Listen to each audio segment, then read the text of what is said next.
I will need to sit with the selectors over the next day and decide on what the final 11 is going to be. But we've obviously got three guys who can open the batting at the moment in Shomo, Litton, and Naim. And with the selection panel, we will make a decision in the next 24 hours. Regarding Mushfiq, I see Mushfiq probably slotting into the number 4 spot. I think that's where he's been successful. He can hold the innings together for us, but he can also come in and rotate strike really well in the middle overs and finish well for us. So good to have him back in the squad. And the plan is to try and get him back into the number 4 position. Thank you. Pleasure. Isam, your question, please. Coach, sorry, I didn't cover the Australia series because of my illness. So I just wanted to ask you a question from the Australia series. It must have been a very satisfying series for you because as a coach, this is probably, as the Bangladesh coach, this is the best success you've had, beating Australia 4-1. And then from that series and onto this series, I mean, you have Litton and Mushfiq back. Obviously, it makes the team stronger. And does it give you a sort of a sweet headache selecting the squad? Competition for places is always a great situation to be in. I've always said you cannot just have 11 players that you think is going to be capable of winning games. It's got to be a squad, particularly with the pandemic, bubble life, traveling restrictions.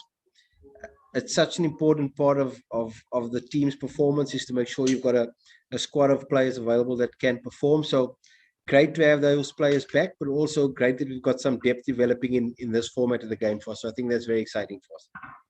And the first question that I asked about the Australia series. Yeah, look, in end of the day, any series you win is a big series.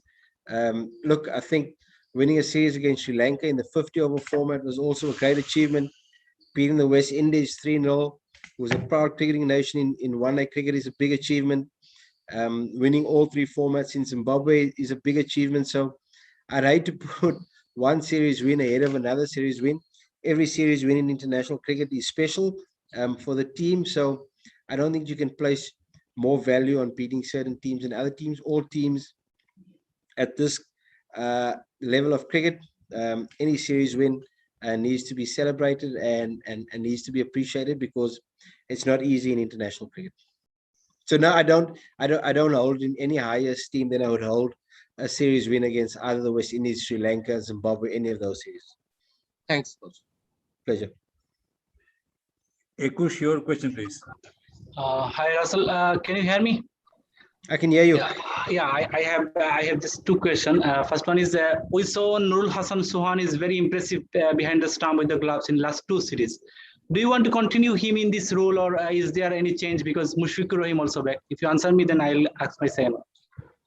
Definitely, he will. Showan will keep wicket in the first 2 games. The plan is to try and split the wicket-keeping duties up over this particular series, and they might get 2 games each, and then make a decision on the 5th game. I think important to have those options covered. So that's the plan going forward. But Showan will keep in the first game. Sir, next one is one of our top players, Tamim Iqbal, did not play any T20 for Bangladesh in last 17 months.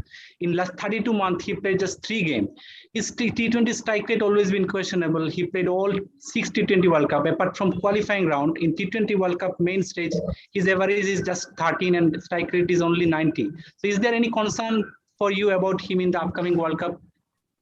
I would much prefer to answer questions about players that are currently playing than players that are not in the squad. So my focus is on the 17 or 18 players that I've got here at the moment. And once Tamim's fit, we will cross that bridge when we get there. But I haven't even really thought about it too much. My focus is very much on the players that are here at the moment.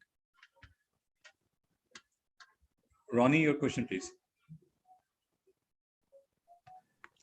Hi, Russell. Hi, Ronnie. Yeah. Before the Australia series, you said that you want to play on a good surface, but certainly we didn't say that. Obviously, you had your reasons. But now, for this New Zealand series with the World Cup coming up, what kind of wicket you would prefer? Ronnie, like I said to a few media people 2 or 3 weeks ago, unfortunately, I'm not a groundsman. I'm hoping for some good wickets. Like I said earlier, this time of the year, I think with the humidity, the rain around, there's not much sun. It might be harder to get those type of surfaces than you'd maybe get at a different time of the year. I'm hoping for good wickets. We know the importance of confidence for batting lineup and batting under good wickets, but we also understand the importance of winning and gaining confidence. So I'm assuming a good normal Mirpur wicket where 150, 160 is a good score is probably the order of the day and what we're looking for in this particular series. Thank you. Pleasure.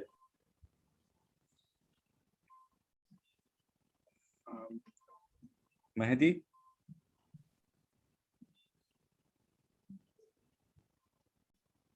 Okay. Mazhar, you have a question? Mazhar, are you there? Hi, coach. How are you? Fine, and you? I'm good. I'm good. Coach, Good. obviously, Australia series win will give a lot of boost to the Bangladesh side. And before heading to the World Cup, probably this is the last series for your players as well. So, what are the areas you want to work on before going on to the World Cup, first of all? And then obviously, winning the series will be your first target. But at the same time, do you want to assess the whole squad before announcing the squad for the World Cup? Thank you. I think the squad needs to be announced a day or two before the series is complete. So I think on the 9th or 10th of September, the squad needs to be announced. So look, I think we've got a pretty good idea who the squad's going to be at the moment. It would be great to almost announce the squad before we play the series so that it can put players' minds at ease and they can just go out there and play without the fear of World Cup selection just around the corner. But I don't think we can do that yet. So yep, number one, winning the series is important. We're playing in our home conditions. We want to continually gain confidence before we go to the World Cup. And areas that we want to improve on, hard to say because batting conditions have been really difficult. It would be great, obviously, if we got some bigger scores, but you can only get those scores depending on what conditions allow you to do.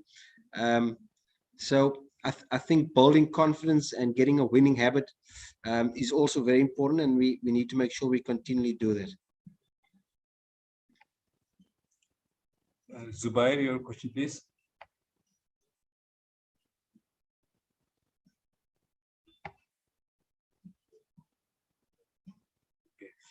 No question, Ravi. Thanks. Jane Alam? Right, same here. Question done. Okay. Sikandar, you have a question?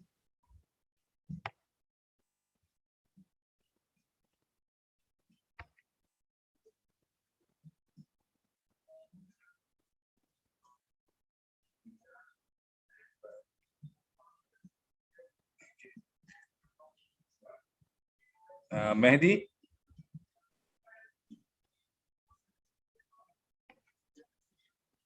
Mehdi, are you there?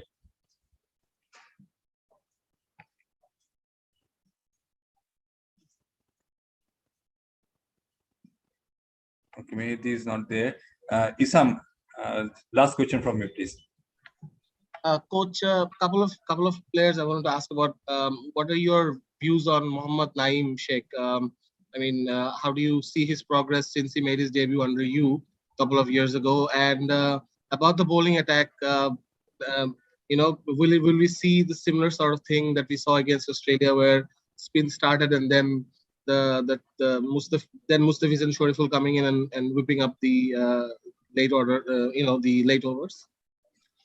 Regarding Naeem, look, I think he's going to be a fantastic player for Bangladesh. He's still finding his feet. Just regarding his technique and his ability, his work ethic has been fantastic. And he's played some really good innings for us. He's still got some work to do. We know that, particularly against spin, when he's still finding his way to try and rotate strike, and that is something that continually needs to develop. but I've been very pleased and very impressed with the progress he's made. I think he's going to be a fantastic player for Bangladesh in white ball cricket, in 50 over and T20 cricket. So I'm very excited by what he provides. And then regarding the makeup of the bowling attack, always difficult to say. I think in T20 cricket, you've got to think on your feet, assess conditions. If there's a little bit of swing, who knows, Mustafas might bowl the first over. If there's not much swing, you might want to try and get the spinners into the game and use him for cutters a little bit later. So I think assessing conditions and thinking on your feet in the moment is crucially important. Great to have basic plans that you want to follow, but you've got to be able to change things up according to what the assessment of the conditions of the wicket, overhead, humidity, whatever it's going to be, and then make the decisions at the spur of the moment. That makes sense. And sorry, Coach, just to add about Mahdi Hassan, he's done well at times, but it's not really too consistent with the bat, especially. Is that an area of concern? He's almost a free player for us, because if we do send him up the top of the order, even if he gets 20 of 12 balls, that's a big contribution for us.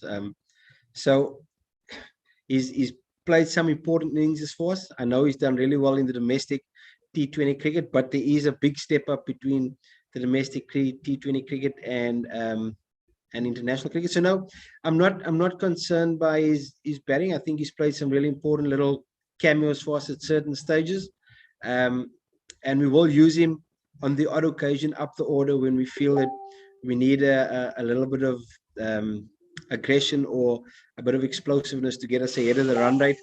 We will utilize him then, but it's not going to be a regular occurrence. It'll be on the odd occasion. Thanks, Coach. Pleasure. Thank you, gentlemen. We have come to the end of the press conference for today. Thanks, guys. Happy birthday, Russell. Recording